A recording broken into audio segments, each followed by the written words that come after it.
Welcome to Paranormal or Reality. On today's video, we explore haunted abandoned buildings, where a shadow could be more than you expect. Make sure to like and subscribe if you enjoy content like this. Let's begin. Years ago, I lived in a town in the mountains that had a lot of vacant and abandoned houses. I had gone into two of them. The first one I went into honestly scared me. It was off a stone road with a few other houses scattered down the road. My boyfriend at the time and I drove there, even though it was less than a mile from where we lived. It had snowed a lot, and there was probably a good 8 inches of snow on that lot. The house was set back from the road. It had a long driveway. The first weird thing was there were appliances, stoves, washers, dryers, refrigerators, lining the driveway on either side. The house itself was a big house with a split level, front door when you go in.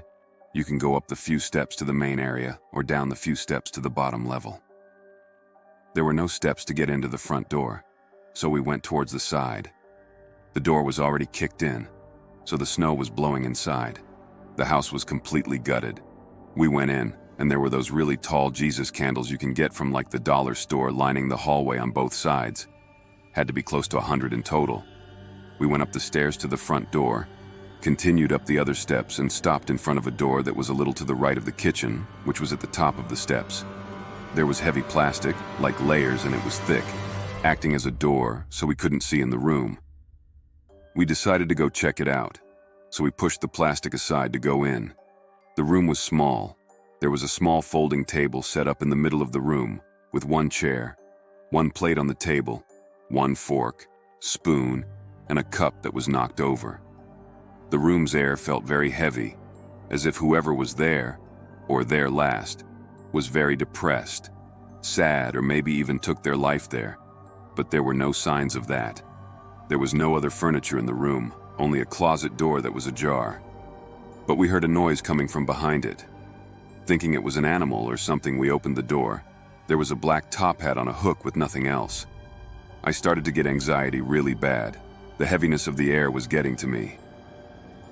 We walked out of the room through the heavy plastic, and I stopped at the top of the steps as my ex wanted to go down the hall.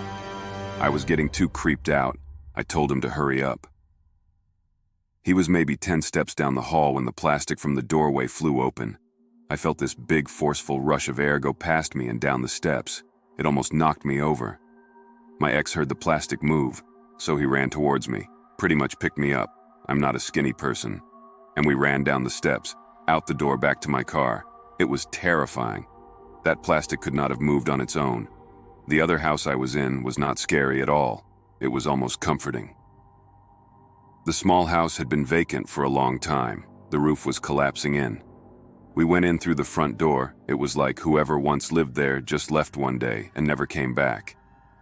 I'm assuming it was an elderly person who passed away and no one came to empty the house. Everything was still there. Medicine in the bathroom that expired in 1994. Dishes were on a drying rack next to sink. Wallet with ID, just everything.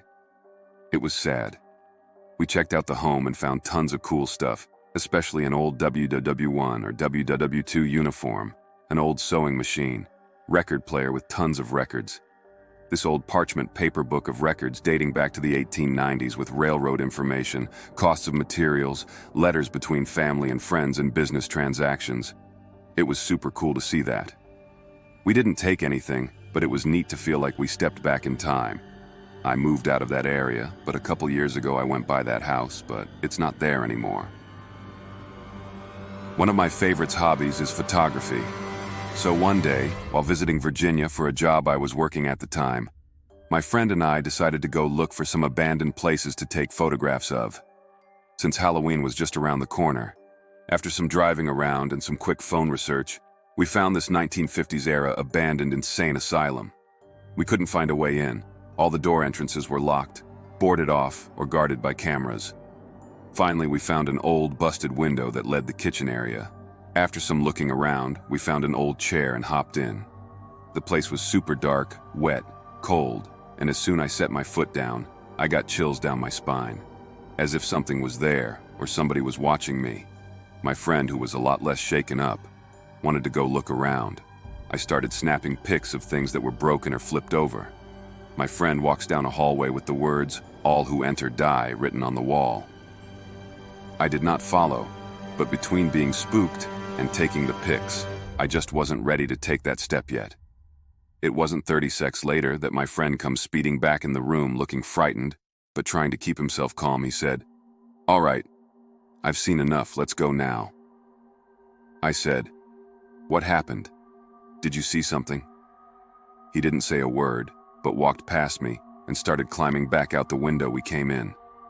I was close to the hallway. I guess my naturally curiosity kicked in, so I leaned over to peek down the hallway. At the end of the hallway was an empty chair. Something small was in the chair, looked like a ball or something. The next thing I know, it slid off the chair and landed on the floor. I was totally freaked out. I screamed, "Oh hell no," then ran towards the window. My friend was waiting on the other side, so I threw him my camera. I leapfrogged out the window, cutting up my hands in the progress but not really caring about it. We ran back to the car, got in, and speed away. It wasn't until a few minutes and miles later we finally calmed down enough to talk to each other about what happened. I said, "Did you see that ball in the chair?" When I looked down the hallway, I saw something in that chair, then it fell to the floor. My friend looked at me with shock and disbelief in his eyes. He said, "It wasn't a ball." Then he said, "I was walking down the hallway, peeking into the empty rooms. It was creepy seeing the flipped-over beds and stuff scattered everywhere. When I got closer to the end of the hallway, what looked like an empty chair which had a small doll sitting on it. I thought it looked creepy, but I assumed some crackhead put it there. As soon as I thought that the doll went from sitting up straight to laying on its side, I ran out of there. I thought I might have overreacted, or maybe it was a breeze or something that knocked it over. Once you said it got knocked to the ground, I knew it couldn't have been a breeze. That's what totally freaked me out. So yeah, I know it doesn't sound very scary, but you had to been there." My ex-husband and I used to love going into old abandoned houses years ago.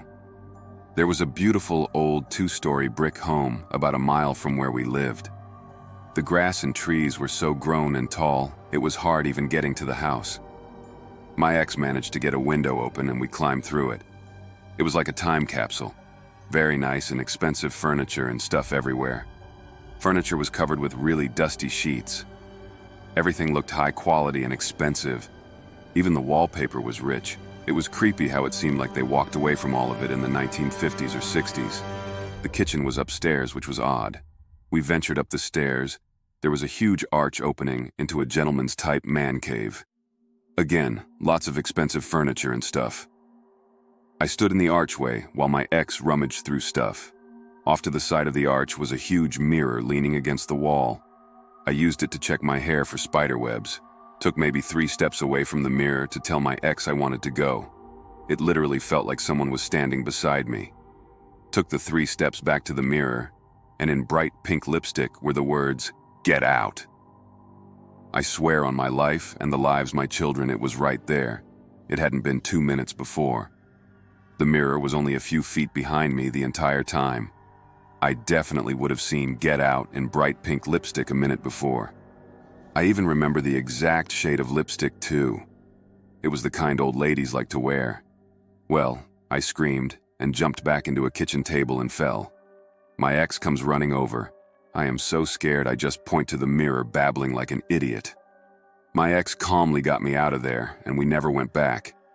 He thinks I didn't notice it before, but I was all up on that mirror, so I would have absolutely noticed bright pink lipstick in the middle of it. Get cold chills every time I think about it.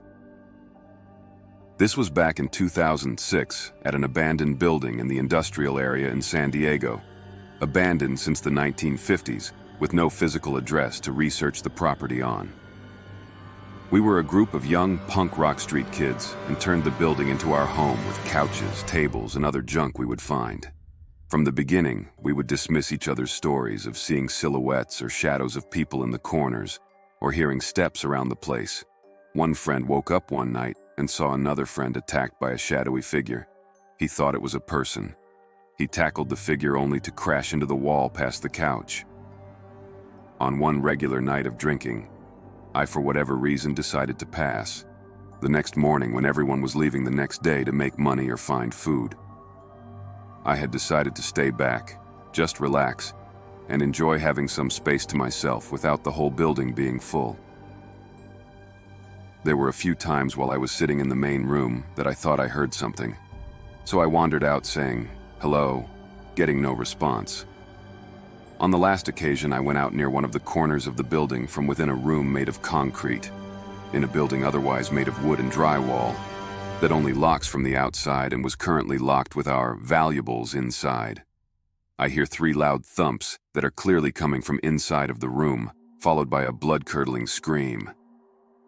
I ran all the way back to the main room, which was off of our entryway door. This gave us light until the need for candles arose. It was too late to go out and be productive, so I just sat near the doorway and waited for my friends to return. Another time, on a summer night, I was in my room in the building. My friend was sleeping on the floor. I felt this weird feeling like someone is watching you, so I curled up in my sleeping bag and got all sweaty. Then an old rotary-style phone began to give off a long, eerie ring. The building has no electricity. There is no phone here for sure. I ignored it and eventually drifted off to sleep. Thanks for tuning in. Watch another video if you dare.